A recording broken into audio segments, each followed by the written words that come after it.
I want to also let you know that we try to inspire our students to travel. Not only do we go with our science club to places like Grand Canyon and Zion, but we have 4 geology courses, which any of you can join us on if you've invited. And we had the opportunity to visit towards the end of winter.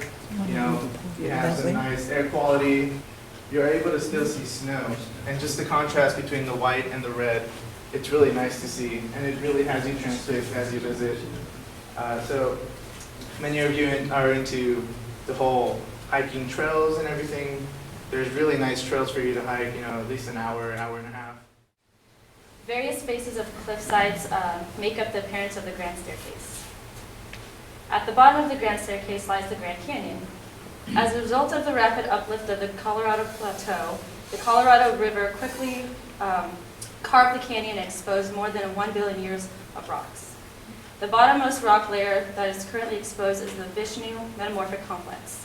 The Vishnu is a Precambrian rock layer that dates about 1.8 billion years old. 1.2 billion years to 270 million years of sedimentary layers were deposited on top of the Vishnu volcanic layer. Kaibab limestone sits on the top of the Grand Canyon. And this is to kind of explain the next few slides coming up. The capillary fringe zone on the very, very top there, that is the area where the water is literally sucked up to the surface and then it's evaporated out. And then we have the evaporates left behind. That's what's mined. The slide B, the water table is a little bit lower, so it won't be sucked up quite there. And that long arrow is the underflow. And I hope when you go here to Mojave, it can be like this young child here who's obviously has the exploration bug in him, and he is kicking up some of that salt flat there. As you guys can see here, this is a picture of Morro Rock. It's known as the Gibraltar of the Pacific. Me being a geologist, I like to look at it as an extinct remnant of a volcano. That's a volcanic plug from an active series of volcanoes that ran between 20 and 24 million years ago. The volcanoes ran along a fault line that travels between, if you look in the top left corner up there, that's Morro Bay, and just outside of the picture down on the right, if you follow that ridge down, that would be San Luis Obispo.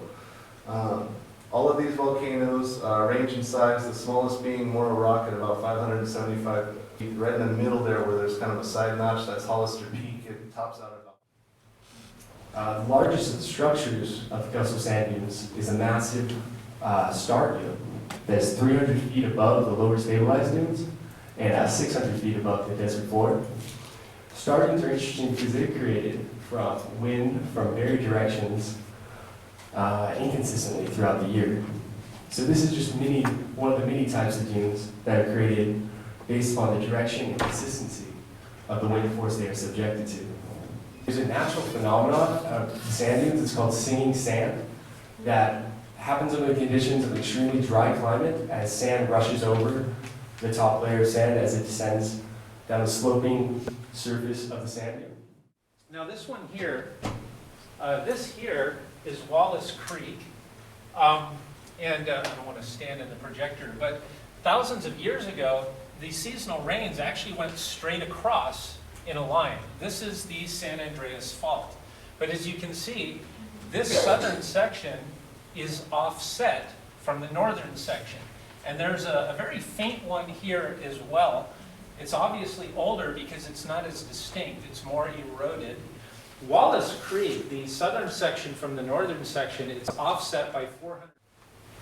The crossband was formed millions of years ago during the Jurassic era when Zion was covered with desert sand dunes.